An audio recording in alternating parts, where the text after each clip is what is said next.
குருவடிகளே சரணம். Hello friends and viewers, எல்லாருக்கும் வணக்கம். ஐம்பெரும் காப்பியங்களுள் ஒன்று குண்டலகேசி. அதில் அமைந்திருக்கும் 15வது பாடல். புத்த தேவனை போன்ற புகழோன் இறந்த நற்குணம் எய்தற்கு அறியவாய் உறைந்த தம்மை எல்லாம் உடன் ஆக்குவான் பிறந்த மூர்த்தி ஒத்தான் திங்கள் வெண்குடை அரங்கொள் கோல் அண்ணல் மும்மத யானை யான். உறைதல் அப்படின்னா வாழ்தல், பிறந்த மூர்த்தி அப்படின்னா புத்த தேவன், அரங்கொள் கோல் அப்படின்னா நீதி வழுவாத செங்கோல், அண்ணல் அப்படின்னா பெரியோன், இறந்த அப்படின்னா கடந்த, அதாவது பந்த பாசம் பற்றுக்களை எல்லாம் கடந்து நின்று அடைதற்கு அருமையான நற்குணம் நற்செயல்கள் உடையவராய் உயிர்களை நல்வழிப்படுத்த பூமியில் மனித உருக்கொண்டு பிறந்த புத்த தேவனை போன்றவன் முழு நிலா போன்ற வட்ட வடிவமான வெண்கொற்ற குடையும் அறநெறி தவறாது ஆட்சி செய்வதற்கு அடையாளமான செங்கோலும் மதம் பொழியும் பட்டத்து யானையும் உடைய பெருமைக்கு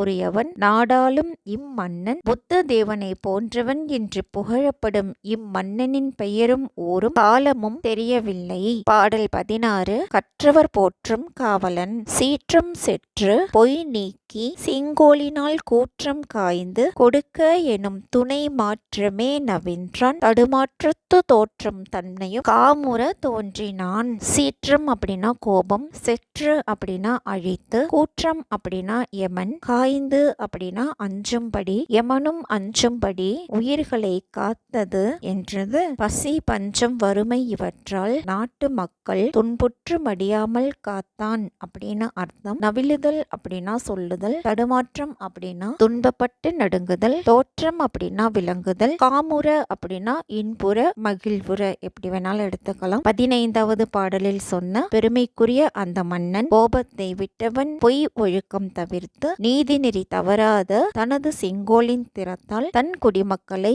யமனும் நெருங்க இயலாதபடி காத்து அவர்களுக்கு துணையாகவும் இருந்தான். தடுமாற்றம் இன்றி மக்கள் நல்ல நிலையில் வாழ உதவினான். இதனால் எல்லோரும் போற்றி கொண்டாடி மகிழும் அன்புடையவனாக விளங்கினான். இதுதாங்க இந்த பாட்டோட பொருள்.